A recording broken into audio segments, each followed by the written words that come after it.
Bonjour, bienvenue. On se retrouve aujourd'hui pour parler de la nouvelle lune qui aura lieu le lundi 16 avril à 4 heures du matin, heure française, 3h58 pour être précis. C'est une nouvelle lune dans le signe du Bélier.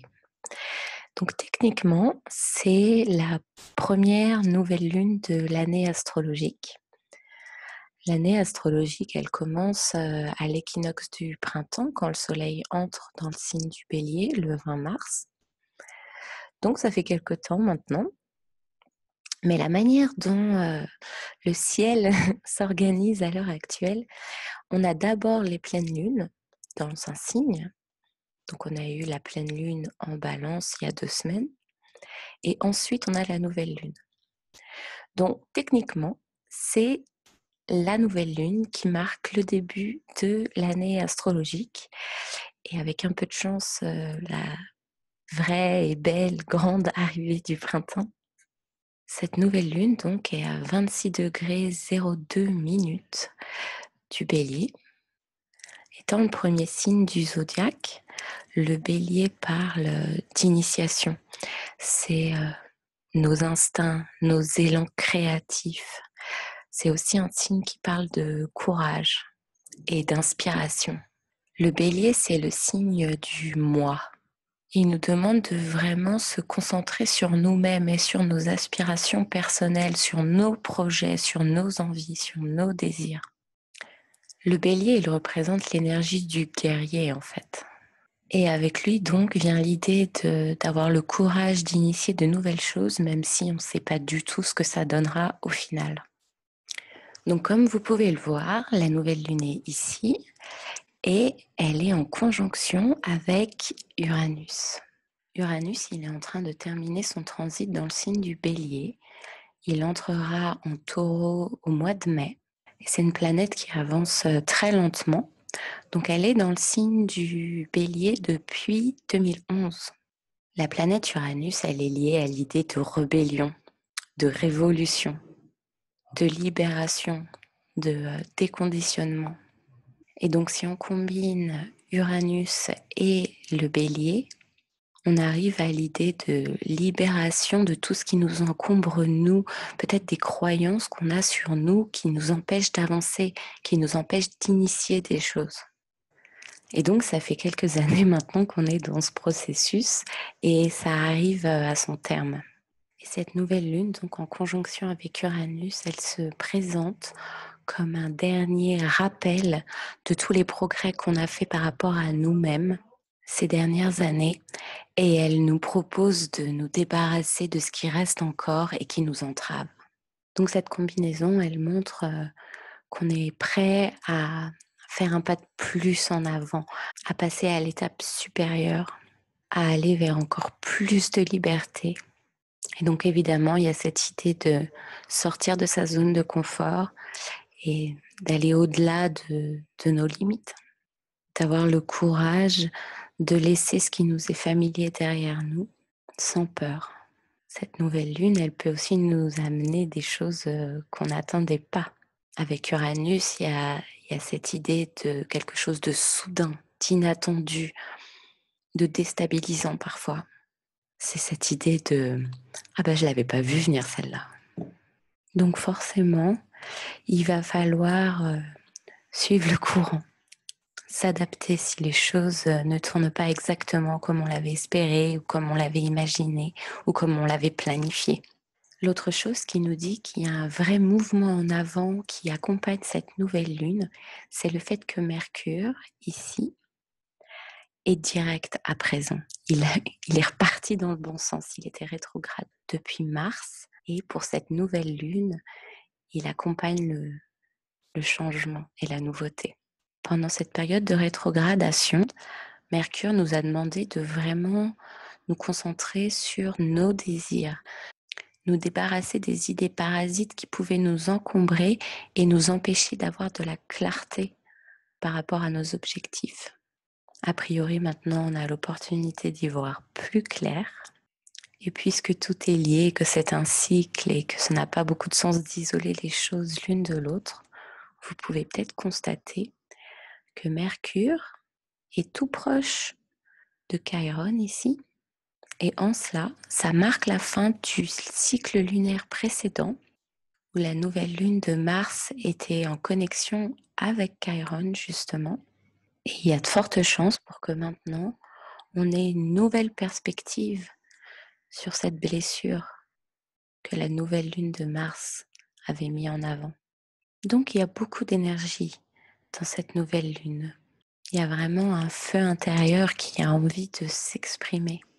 Mais nous sommes toujours en avril et avril est marqué par ces carrés depuis le signe du Capricorne où il y a tout ce petit monde là-bas qui se promène et il va être important de les prendre en considération. Il est notamment important de voir ce que Mars fait.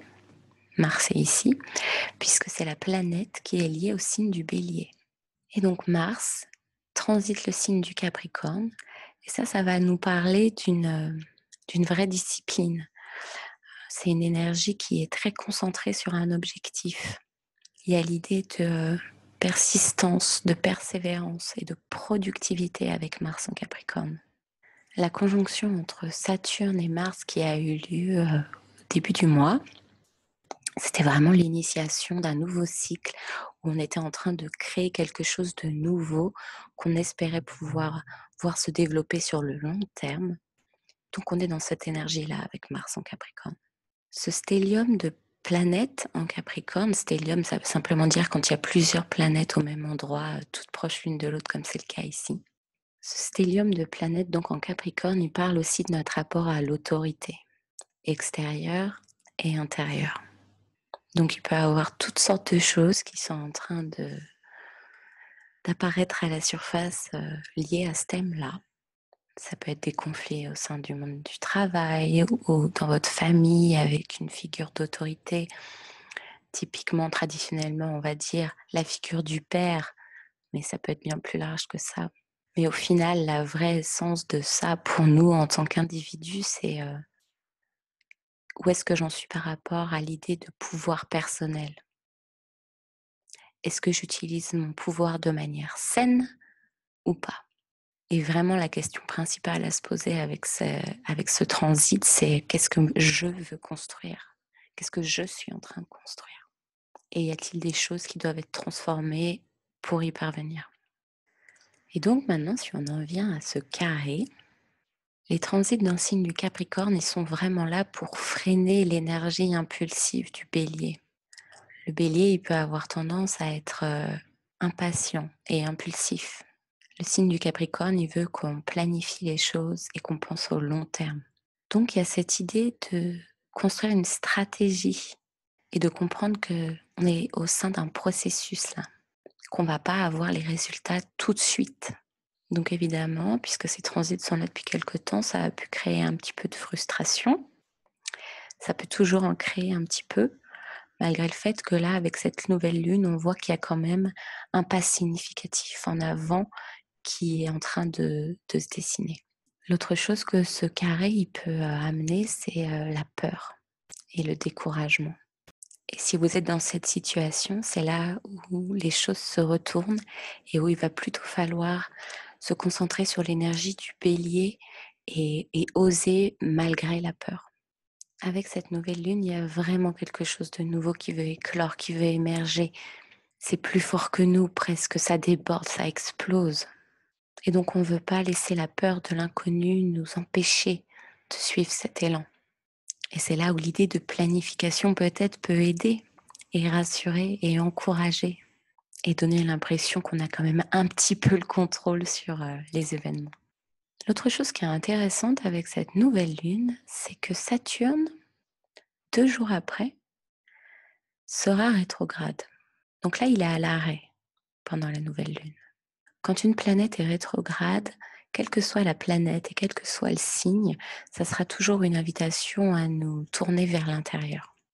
Et Saturne rétrograde en Capricorne, il va vraiment nous permettre de devenir conscients de ce sur quoi nous devons travailler. Il va nous permettre de nous connecter plus profondément à notre autorité intérieure, à notre force intérieure. Et il pose aussi la question de qu'est-ce qui est vraiment vrai pour moi, indépendamment de ce que les autres attendent ou de ce que la société attend.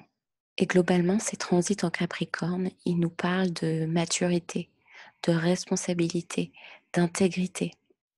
Est-ce que ces nouveaux projets que j'initie, ces nouvelles idées que j'ai, ces nouveaux désirs, ces nouvelles choses qui commencent, est-ce qu'elles sont faites avec maturité, responsabilité et intégrité? On a une autre chose qui est plutôt sympathique pendant cette nouvelle lune, c'est que Mars en Capricorne, donc, forme un sextile à Neptune en Poisson. Et donc, si on est dans cette énergie qui est plutôt sérieuse avec le Capricorne, impulsive, enthousiaste avec le Bélier, arrive un petit peu d'eau avec le Poisson et Neptune pour que les choses se fassent aussi avec douceur, en étant connectés à nos émotions et à notre intuition. Les sextiles, ce sont des énergies qui sont dites positives ou faciles ou bonnes, mais la réalité, c'est que c'est plutôt des opportunités à saisir. Il y a un effort à faire pour pouvoir s'y connecter. Un carré, généralement, c'est quelque chose qu'on ne peut pas ne pas voir parce que c'est un conflit extérieur ou intérieur qu'on sent, une tension qu'on sent, qu'on vit. Un sextile, c'est plus subtil que ça. Et donc cette connexion entre Mars et Neptune, elle pose la question de est-ce que ces choses que je construis, cette nouvelle forme que je donne à ma vie, est-ce qu'elle est bien en lien avec le plus profond de mon être? Neptune représente l'univers, c'est le guide spirituel ultime et c'est celui qui vit à l'intérieur de chacun de nous. Est-ce qu'au milieu de ce qui peut être peut-être le chaos du mois d'avril, est-ce que vous êtes toujours connecté à cette partie-là de vous? Il y a l'opportunité de l'être en tout cas, et d'approcher les choses avec un peu plus de douceur, de gentillesse et de compassion envers vous-même et envers les autres. On a un deuxième sextile aussi qui est une énergie qui est aussi subtile que celle que je viens de décrire, c'est entre Mars, Pluton et Jupiter qui est rétrograde en Scorpion. Et quelque part, c'est un petit peu la même idée. Le signe du Scorpion, il représente l'âme, la profondeur de notre âme. Et Jupiter rétrograde dans ce signe, il nous permet de nous connecter à cette partie-là de nous bien plus profondément et de comprendre beaucoup de choses sur nos désirs, nos motivations, sur ces parties de nous que peut-être on garde secrets parce qu'on n'a pas forcément envie de les affronter. Mais ici, avec le sextile, les choses peuvent se faire plus en douceur. C'est comme si au milieu de ces conflits qui peuvent être apparents dans nos vies, entre le Capricorne et le Bélier, il y avait un fil invisible avec les deux là, qui nous protégeait et qui nous guidait. Ils sont là pour nous rappeler que dans l'adversité ou malgré l'adversité, il y a quelque chose de vraiment positif qui se trame derrière. Et donc globalement, cette nouvelle lune, elle veut qu'on s'engage à construire quelque chose qui soit aussi en lien, bien sûr, avec nos désirs personnels et nos ambitions personnelles, mais aussi à quelque chose de plus large dont le monde pourrait bénéficier. Et ça doit être fait en alignement avec ce qui est vrai pour nous et pas ce qui est extérieur et qui nous est imposé par le monde et la société et la culture dans laquelle on vit. Et donc cette énergie en bélier, elle parle du guerrier intérieur, celui qui est mature et qui va plutôt faire preuve de courage et pas tomber dans le piège de la compétition, qui va savoir être assertif, mais pas agressif. Voilà ce que j'avais envie de vous dire par rapport à cette nouvelle lune. Je vous souhaite à tous beaucoup de bonheur et à bientôt.